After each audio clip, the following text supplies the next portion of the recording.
Hello YouTube friends, Dr. Teresa here. Today's topic comes from Chris W. And he was sharing with me how surprised he was that he had some dwarf seahorses born in mid-July and thought maybe that was out of the typical breeding season. Well, in nature, the breeding season usually runs from the end of February up until October. And there are three main things that control the amount of breeding that occurs and when it occurs. One is the temperature of the water.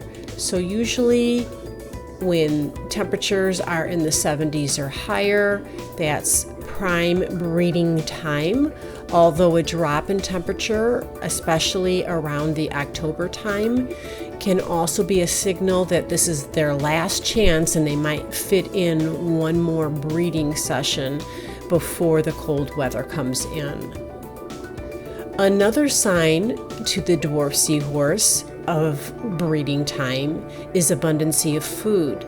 So if there's plenty of food around, as there typically is during the breeding months in what I would call the Florida or Gulf waters, that's a signal that they can breed, they have enough nutrition available to sustain pregnancies. And then finally, probably the most important determinant of breeding season is the length of daylight time.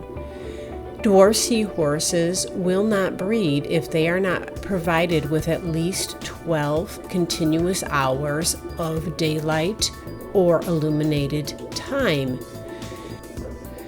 So even though the typical breeding season is from February to October in nature, inside of our home aquariums, we control the environment.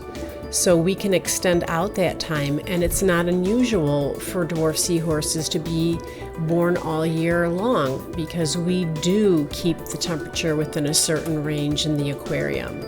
We do make sure that the seahorses have an abundance of food, and we definitely have control over the lighting.